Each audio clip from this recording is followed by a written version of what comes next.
We're almost done with thinking about anger, but it's such a common occurrence, right? I think anger is building up in our culture, in our world in many ways. So spending a little more time on it, I think, is beneficial.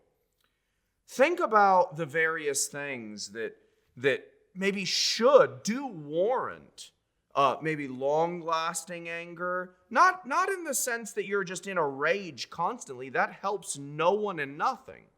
But think about various things that maybe warrant anger and ask yourself if you're as angry about those things as you are when someone cuts you off in traffic, or when your meal maybe comes out a little late or a little cold, or someone takes the last drink that you wanted from the refrigerator. Think about various forms of oppression that occur all over the world. Maybe oppression of women, oppression of minorities, oppression of the poor. Think about modern day slavery. Some of you may be decently informed about this. The numbers for modern day slavery are incredible. Anywhere from 40 to, sometimes I've seen estimates all the way up to 80 million people enslaved today. From bonded slavery having to do with work, forcing people to work, to sex slavery. It looks like the number of slaves today is higher than it's ever been in the history of the world. Does that bother you? Maybe starvation, instances of starvation due to negligence or corrupt political systems and regimes. How about abortion? Are you angry about these issues? Do they bother you at all? Or are you way more bothered when something like the equivalent of a paper cut happens to you? Does our anger mirror God's anger? What does God get angry about? What does God love? What does he hate? One way to think about this is, what are the things that block the glory of God, that diminish him and his glory and his goodness and beauty and justice? You can think about it along these lines.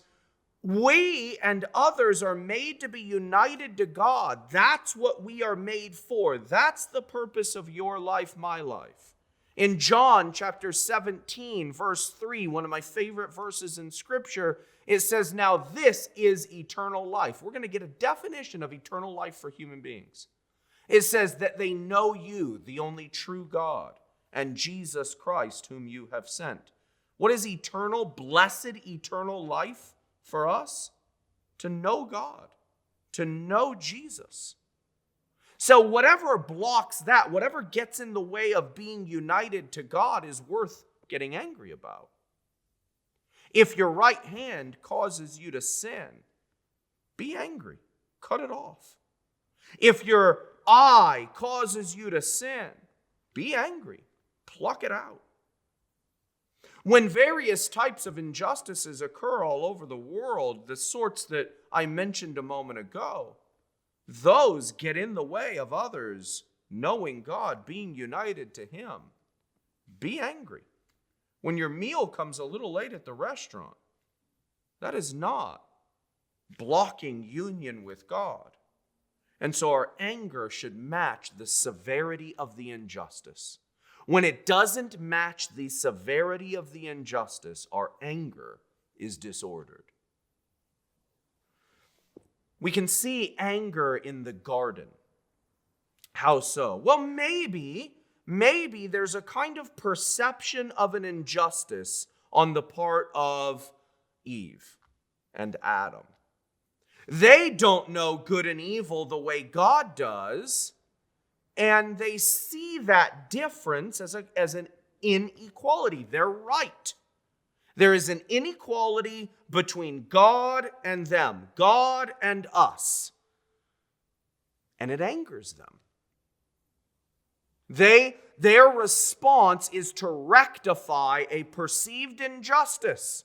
They want to be equal with God, and they're willing to do whatever is necessary in order to bring that about. And of course, this is a disordered response because their perception is disordered. So it does seem to me anger can illuminate, this understanding of the vice of anger can illuminate our reading of Scripture, our reading of this incredibly important portion of the Bible. Now, how can I detect anger, the vice of anger, or the beginning stages of acquiring the vice of anger in my own life? Well, I need to look at the patterns, right? I need to see how it bubbles up in my own life. And so some of the offspring or fruits of anger that the ancients and the medievals listed are really helpful here.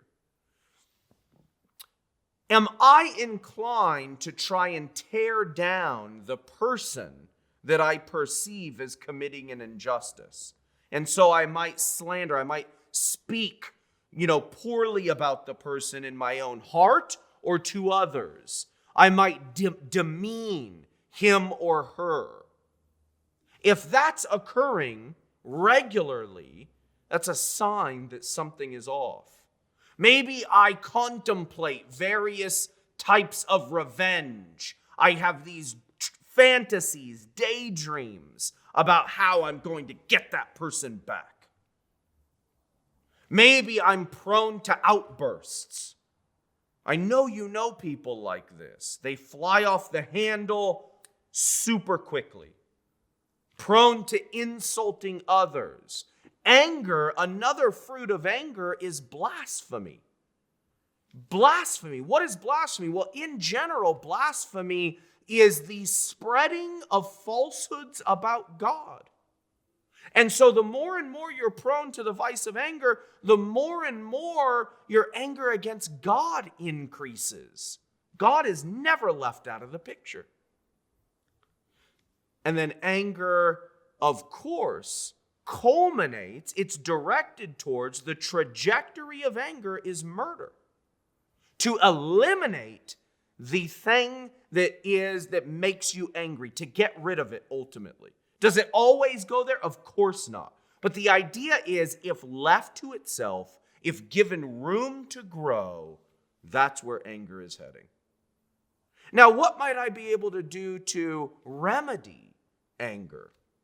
Well, I think one way is to really meditate long and hard on the character of God and try to get our anger, if you're struggling with anger, try to get your anger to line up with the stuff God gets angry about. And then, of course, another way, and this way is mentioned in the book, is to journal. Record every time you get angry and why you get angry. Do that for a week. Even 2-3 days would be okay. And then go back and look it over. What does it reveal to you? Anger doesn't just destroy the people, the objects that we get angry at. Most fundamentally, most immediately, vicious anger destroys us.